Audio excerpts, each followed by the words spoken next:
steps in parallel to create the right conditions. Firstly, the schools will need to be made ready to receive and retain all of the children, including the out-of-school children and youth. This will require increasing education spending, recruiting for vacant teacher posts, finding cost-effective transport solutions, filling gaps in infrastructure such as through digital technology, multiple shifts at schools, and public-private partnerships. And I was inspired, as I hope many of you were before you came into this auditorium today, to visit some of the stalls outside where we were learning about some of the innovative things that Pakistan is doing to deliver on some of those aspects. Many out-of-school children are, of course, also overage and need alternative solutions to formal schooling. Initiatives like the Punjab Roadmap will provide better tools for accelerating and measuring progress. Secondly, to retain children in schools, tackling learning poverty is fundamental. Pakistan cannot afford to have an education system where 8 in 10 children cannot read a simple paragraph by the age of 10. An investment in catch-up learning programs, reading campaigns and better pedagogy will be vital, as I think we're about to hear.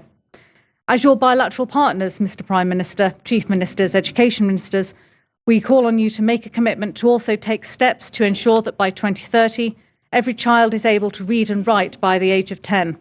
We call on the passionate youth and community members who can teach in step to achieve the goals of emergency education.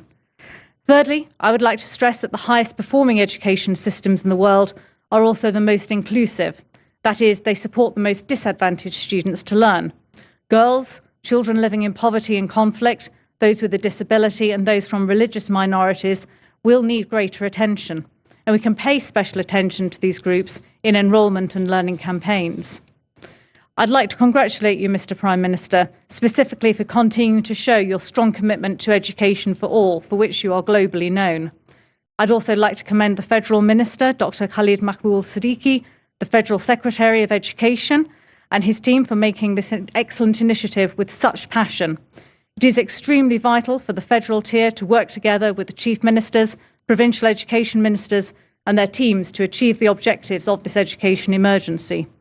Learning from the huge success in polio eradication, the formation of a national education task force will provide the much-needed ground for seamless coordination.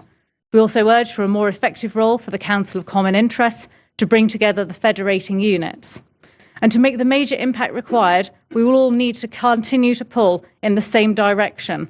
For my part, I can assure you that the UK will continue with our unwavering end-to-end support to action in the education sector. And I'm confident that other partners too will also put their best feet forward. What you are delivering today, Mr. Prime Minister, is that vision that we can all get behind and support, not just your partners in the development community, but I hope the whole of Pakistan. No child should be left behind. Thank you.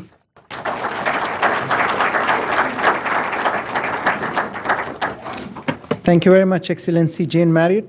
And as you rightly mentioned, that no child should be left behind. Ladies and gentlemen, we have a host of development partners, including one very prominent one. Jain Marriott का कौमी conference से खिताब सामने आया। उन्होंने कहा कि पाकिस्तान में स्कूल से बाहर बच्चों की तादाद बाइस तशवीश है। उन्होंने कहा कि खुशी है वज़ीर आज़म शहबाज शरीफ की क़यादत में तालीमी शोबे को तरजीह दी जा रही है।